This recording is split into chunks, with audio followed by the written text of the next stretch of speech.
नमस्कार, very good morning to all of you. काफ़ी देर आज हो गई आप लोगों से मुलाकात करने में, लेकिन इस वक्त की बड़ी खबर लेकर के हम आए हैं और लगातार आज तक भी अगर आप देखें उस पर भी हम आपको लगातार अपडेट देते रहेंगे। क्योंकि देखिए, प्रॉपर्टी डीलर मनीष गुप्ता की हत्या को लेकर बड़ा सवाल अब उठ गया है, क्योंकि उनकी पोस्टमार्टम रिपोर्ट जो है वो अब सामने आ गई है। उस पोस्टमार्टम रिपोर्ट ने कई राज जो हैं वो खोल करके रख दिए हैं। उस पोस्टमार्टम रिपोर्ट में साफ तौर पर कहा गया है कि उनके सर पर गंभीर डंडे के निशान थे और जिस तरह के वो डंडे के निशान उनके सर पर पाए गए हैं उससे साफ है कि वो एक बहुत बड़ी वजह रही है उनकी मौत के पीछे। तो ये अपने आप में क्लियर होता है कि प्रॉपर्टी डीलर मनीष गुप्ता की जो मौत हुई है वो दरअसल पुलिस पिटाई से ही हुई है। साथ ही साथ जो रिपोर्ट सामने आई है पोस्टमार्टम की, उसमें ये भी कहा गया है कि उनके हाथ पर भी, यहाँ पर भी उनके केहूनी के पास तेज डंडा मारा गया था। उनकी आंख के ऊपर भी बताया जा रहा है कि चोट के निशान जो हैं वो भी पाए गए हैं। साथ ही साथ सर में बहुत गहरा चोट बताया जा रहा है और वो डंडे के निशान भी वहां पर बताए जा रहे हैं और बहुत ही गहरा चोट बताया गया है। तो कई जगह पर उनके शरीर में अगर देखा जाए पोस्टमार्टम रिपोर्ट के मुताबिक तो 4 जगहों पर मृतक जो मनीष गुप्ता हैं उनके 4 जगहों पर शरीर में चोट के निशान पाए गए हैं, जिसमें कि सर पर जो चोट लगी है वो बेहद गंभीर बताई जा रही है। और पोस्टमार्टम रिपोर्ट में ये भी साफ किया गया है कि यही बड़ी वजह बनी है उनकी मौत के पीछे। अब उनकी पत्नी जो है लगातार पहले से ही वो मांग मीनाक्षी ये उठाती रही हैं कि उन्हें मुख्यमंत्री से मिलना है। हालांकि इसी बात को लेकर उन्होंने कहा था कि वो अंतिम संस्कार के लिए वो इजाजत नहीं देंगी, लेकिन काफी समझाने बुझाने के बाद जो अंतिम क्रियाएं हैं वो तो हो गई हैं। लेकिन अब योगी आदित्यनाथ जो है वो थोड़ी ही देर में बताया जा रहा है वहां कभी भी पहुंच सकते हैं कानपुर और वहां पर मुलाकात करेंगे। दरअसल प्रॉपर्टी डीलर मनीष गुप्ता की जो हत्या है वो गोरखपुर में हुई और वहां पर पुलिस की जो ये बर्बरता थी वो सामने आई है। और इस पूरे मामले में, हालांकि अगर आप एक्शन की बात करें तो इस पूरे मामले में 6 पुलिस वालों पर एक्शन लिया गया है। जी हाँ, 3 पुलिस वालों समेत कुल 6 लोगों पर हत्या के तहत केस दर्ज किया गया है इस पूरे मामले पर और उन पर कड़ी कार्रवाई की बात कही गई है। हालांकि उनकी जो पत्नी है मनीष की, उन्होंने कहा बाद में कि जब एफआईआर दर्ज हुई तो पुलिस वालों ने भी उन पर दबाव बनाया और 3 पुलिस वालों के नाम दबाव में हटवा दिए। यानी कि वो 3 के नाम उन्होंने दर्ज करवाए और 3 लोगों के नाम उन्होंने हटवा दिए दबाव में। उनको ये कहा गया कि अगर आप इस तरह से नाम देंगी तो उनका जो परिवार है पूरी तरह से वो खत्म हो जाएगा, बर्बाद हो जाएगा। तो तमाम तरह की बातें पुलिस वालों ने की। लेकिन बात यह है कि जिसका सब कुछ खुद ही खत्म हो चुका हो और जिन लोगों ने बर्बरता इस हद तक की कि किसी की हत्या हो गई, किसी की मृत्यु हो गई, उससे बड़ी बर्बरता क्या हो सकती है कि इतनी पिटाई की गई किसी शख्स की कि उसकी मौत हो जाए। इससे क्रूर या फिर इससे बर्बर और कुछ हो क्या सकता है। अब ऐसे में जो पुलिस है उस पर भी बड़ा सवाल उठ रहा है कि ये जानते हुए कि पुलिस पिटाई की वजह से ही मौत हुई है मनीष गुप्ता की, उसके बावजूद एफआईआर लिखवाने में 3 लोगों के जबरन नाम हटवा देना ये अपने आप में गुनाह है, एक तरीके से बहुत बड़ा गुनाह है।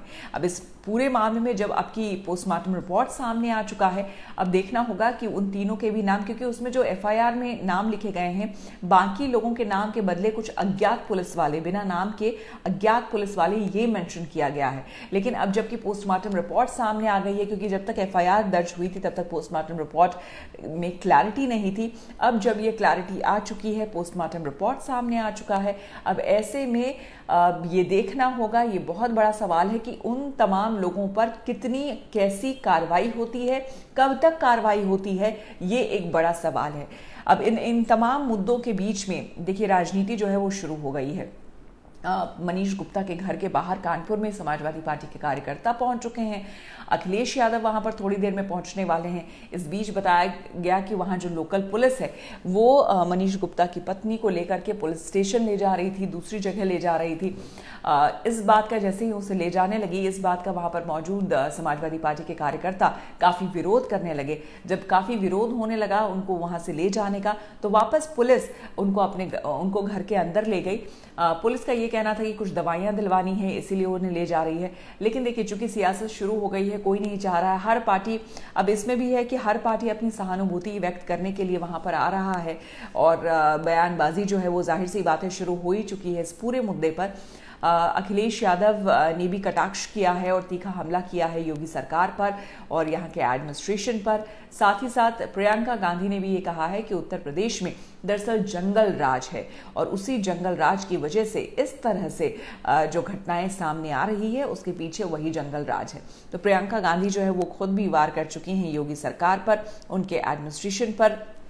लेकिन अब इस बीच देखना होगा क्योंकि मीनाक्षी जो है उन्होंने साफ तौर पर कहा है कि योगी आदित्यनाथ जब आएंगे और उनसे मुलाकात करेंगे, उन्होंने कहा है कि इस पूरे मामले की वो एसआईटी जांच चाहती हैं, न सिर्फ प्रोब हो इस पूरे मामले में बल्कि एसआईटी इस पूरे मामले को प्रोब करे, एसआईटी इस पूरे मामले की जांच करे, ऐसा वो चाहती है। और कई और उनकी और भी कुछ मांगे हैं जो वो सीएम के सामने, योगी आदित्यनाथ के सामने वो रखना चाहती हैं।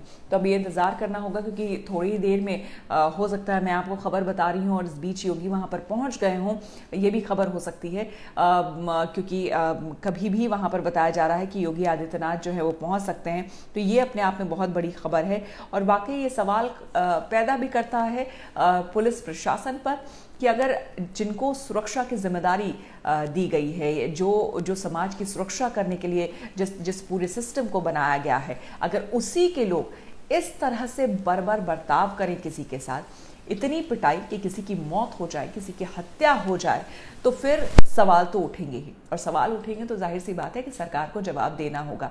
ये अलग बात है कि पूरे मामले को पॉलिटिसाइज नहीं किया जाए क्योंकि चाहे ये समाजवादी की सरकार रही हो या उससे पहले बीएसपी की सरकार रही हो, जिस किसी की भी सरकार रही हो, ये तमाम सरकारों में घटनाएं इस तरह की कुछ ना कुछ होती रही हैं। तो इस पूरे मामले में चीज़ों को पॉलिटिसाइज करने के बजाय जो मूल रूप से और जो सच्चाई है, जहाँ पर चीज़ों को ठीक करने की ज़रूरत है, वो किया जाए ताकि इस तरह की घटनाएं दोबारा ना हो और एक बार फिर से इस पूरे सिस्टम पर लोगों का विश्वास बना रहे और इसे बनाए रखना, फिर से स्थापित करना, ये बहुत बड़ी बात है और इस पर जोर देना चाहिए, ना कि इस पूरे मामले को लेकर के राजनीति करनी चाहिए, चाहे वो कोई भी पार्टी हो या फिर कोई भी नेता हो। इसके अलावा आपको हम बता दें कि दूसरी बड़ी खबर आपको बता दें पश्चिम बंगाल से आ रही है। पश्चिम बंगाल में आज देखिए उपचुनाव है, उपचुनाव है भवानीपुर सीट पर और इस बीच जो है भवानीपुर सीट पर 97 पोलिंग बूथ्स जो हैं वो बनाए गए हैं, पोलिंग स्टेशंस बनाए गए हैं जहां पर लोग जाकर अपने मताधिकार का प्रयोग कर सकते हैं। भवानीपुर सीट काफ़ी इम्पॉर्टेंट है, काफ़ी अहम है ममता बनर्जी के लिए क्योंकि भवानीपुर सीट अगर वो नहीं जीतती हैं ममता बनर्जी तो उन्हें अपनी मुख्यमंत्री की कुर्सी जो है वो गंवानी पड़ेगी।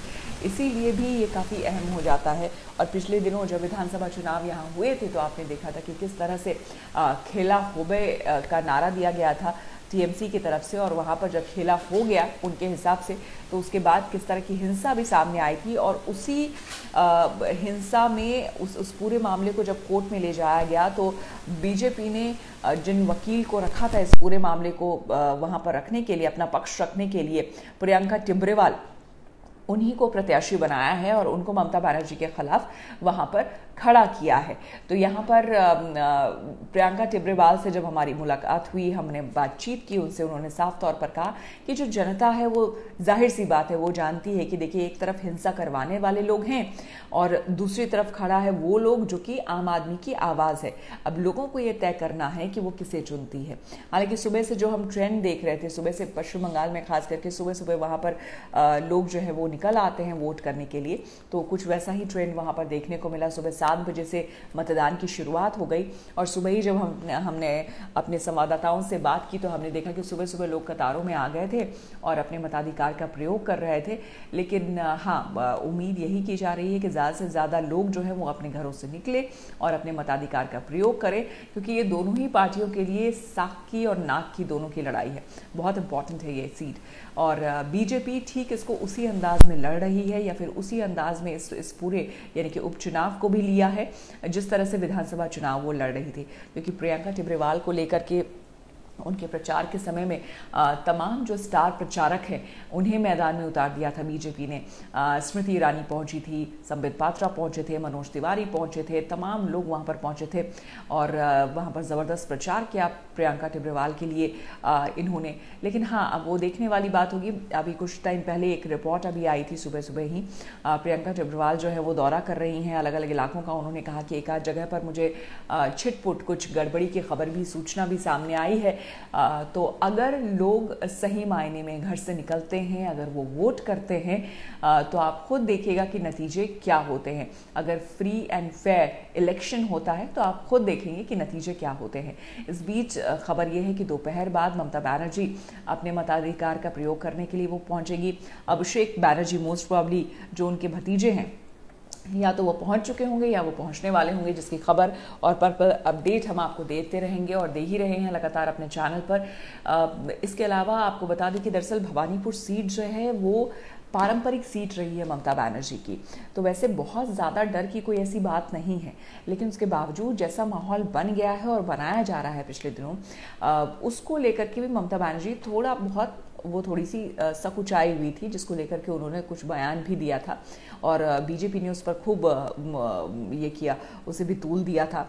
अब देखना ये होगा। दरअसल देखिए, विधानसभा चुनाव जो हुए थे उसमें अपनी पारंपरिक सीट को छोड़कर वो नंदीग्राम चली गई थी। नंदीग्राम से उन्होंने चुनाव लड़ा था, जहां पर शुभेंदु अधिकारी ने उन्हें हरा दिया था और ये बड़ी हार जो है ना वो पचा पाई और ना ही संवैधानिक तौर पर भी देखा जाए तो वैसे भी उनके लिए एक सीट जीतना बहुत ज़रूरी है। तो फिर से वो कह रही हैं कि मैं अपने घर वापस आ गई हूँ, भवानीपुर वापस आ गई हूँ और भवानीपुर से उन्हें अब पूरी उम्मीद है कि जो जनता है जिस तरह से हमेशा उन्हें प्यार देती रही है, इस बार भी उन्हें प्यार देगी। लेकिन देखना होगा कि यहाँ पर इस बार खेला जो होगा वो खेला हौबे में जीत इस बार किसकी होगी, ये देखने वाली बात होगी। तो तमाम इससे जुड़े अपडेट्स भी आप हमारे चैनल यानी कि आज तक पर देख सकते हैं और हमारे जो तमाम सोशल मीडिया प्लेटफॉर्म्स है उस पर भी देख सकते हैं। फिलहाल तब तक के लिए टेक केयर, बाय बाय।